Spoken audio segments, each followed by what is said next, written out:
Bismillahirrahmanirrahim. Assalamualaikum warahmatullahi wabarakatuh. Alhamdulillahirabbil alamin. Kita akan melanjutkan belajar kita untuk kegiatan belajar yang kedua. Insyaallah kita akan membahas materi tentang perkembangan kognitif pada peserta didik. Sebelumnya, mari kita mulai dengan lafaz basmalah. Bismillahirrahmanirrahim. Baik, langsung saja. Di kegiatan belajar kedua kita ini, kita akan membahas tentang perkembangan kognitif pada peserta didik. Nah, apa itu perkembangan kognitif? Perkembangan kognitif adalah semua aktivitas mental, berarti berkaitan dengan akal, berkaitan dengan fungsi otak atau saraf-saraf otak yang ada dalam diri kita, yang berhubungan dengan persepsi atau cara pandang, kemudian pikiran, dan ingatan atau memori dalam mengolah sebuah informasi.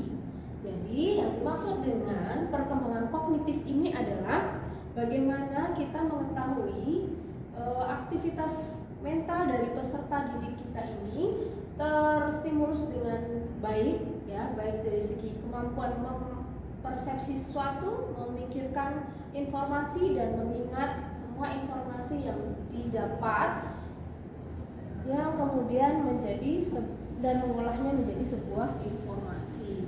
Kemudian dari pengertian pengenalan kognitif itu, kita akan mengenal apa saja yang dibahas dalam perkembangan kognitif ini. Yang pertama adalah persepsi atau tanggapan langsung. Kemudian yang kedua adalah memori atau ingatan. Maksudnya yang dititik beratkan pada perkembangan kognitif ini adalah bagaimana murid itu memiliki memori atau daya ingat yang baik.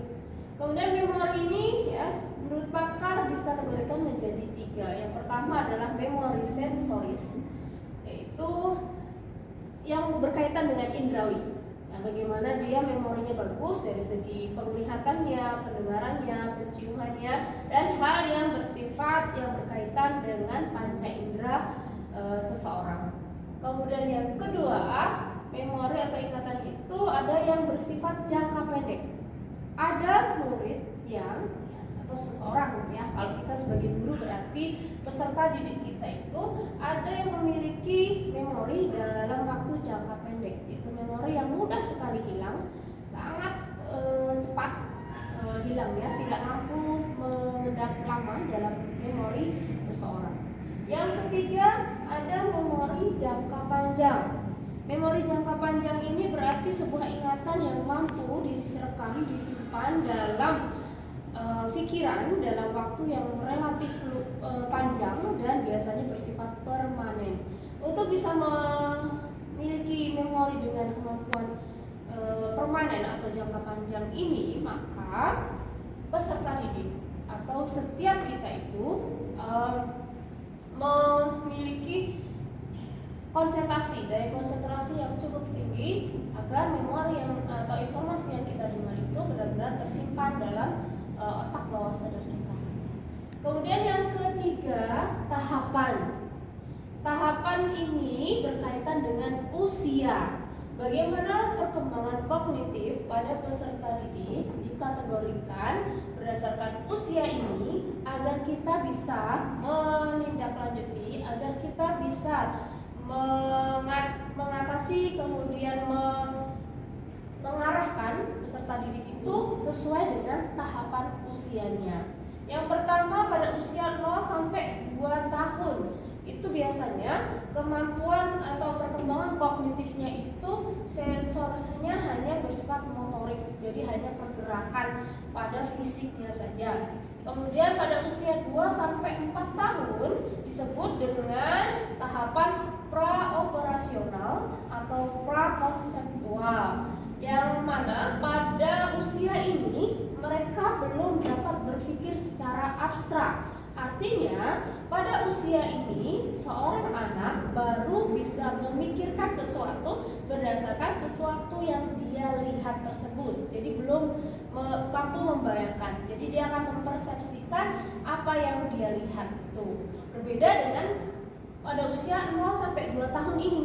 Pada usia kemudian dia hanya memberi label. Misalkan dia melihat ibunya punya kebiasaan ketika melihat dia menangis, maka ibunya langsung menggendongnya, sehingga dia memberi label ya bahwa oh ini ibu, dia seorang yang bisa menolong, dia yang peduli terhadap dirinya.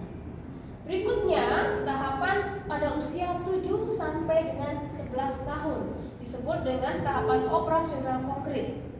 Nah, ini kalau kita kaitkan dengan kegiatan belajar 1 ya di modul kedua ini yang tadi tentang perkembangan fisik dan psikomotorik, ini adalah masa usia sekolah. Sehingga pada usia ini perkembangan kognitifnya murid atau anak itu sudah mampu menyelesaikan tugas-tugasnya. Ini dalam kondisi pertumbuhan dan perkembangan normal pada umumnya. Kemudian pada usia terakhir nih tahapannya adalah pada usia 11 sampai 15 tahun itu disebut dengan tahapan operasional formal, yang mana pada fase ini, pada usia ini perkembangan kognitifnya seorang anak sudah mampu berpikir pada tingkat atau level yang tinggi. Kalau kita sekarang mengajar pada level SMP atau SMA, maka sudah berada pada tahapan yang ini. Sehingga murid ketika kita berikan penugasan, kita berikan informasi, kita berikan sebuah instruksi, dia sudah mampu berpikir dengan kemampuan yang cukup tinggi. Terakhir, bagaimana perkembangan kognitif ini bisa dioptimalkan? Kita lihat dari faktor yang mempengaruhi. Faktor yang mempengaruhi itu dibagi dua, yaitu faktor utama, yang kedua adalah faktor pendukung. Faktor utamanya adalah hereditas atau keturunan.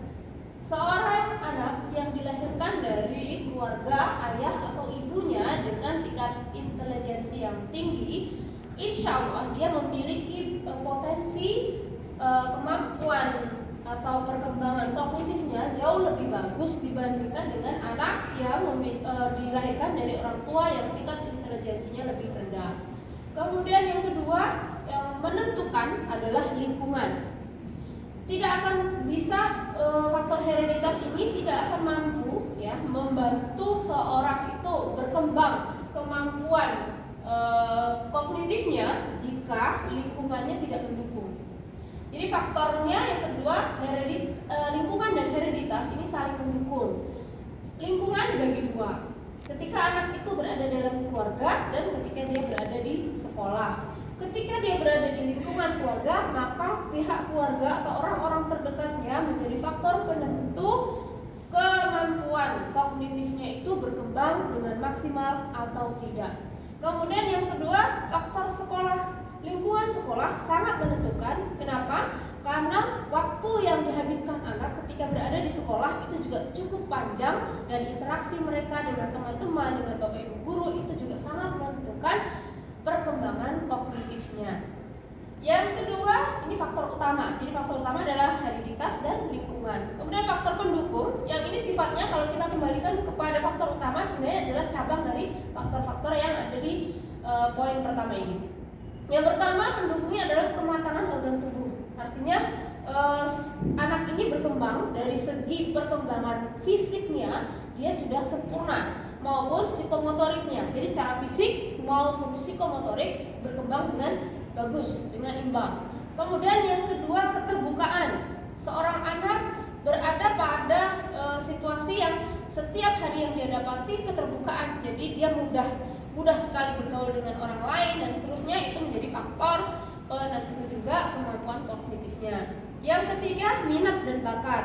Biasanya minat dan bakat ini pun juga diwarisi dari hereditas si anak tersebut. Yang keempat adalah kebebasan. Artinya dia biasa ditanamkan dalam lingkungan keluarganya kebebasan untuk melakukan sebuah aktivitas tanpa banyak pengekangan atau banyaknya aturan, sehingga dia sulit sekali untuk melakukan atau mengkreasi aktivitas kehidupan kesehariannya.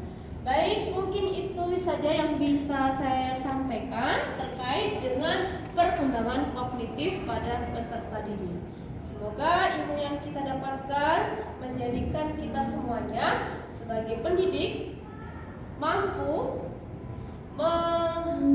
memfasilitasi anak murid kita menjadi pribadi yang memiliki kemampuan kognitif yang optimal. Kenapa demikian? Karena mereka akan menghadapi dunianya yang mungkin sangat mungkin tidak sama dengan masa kita saat ini.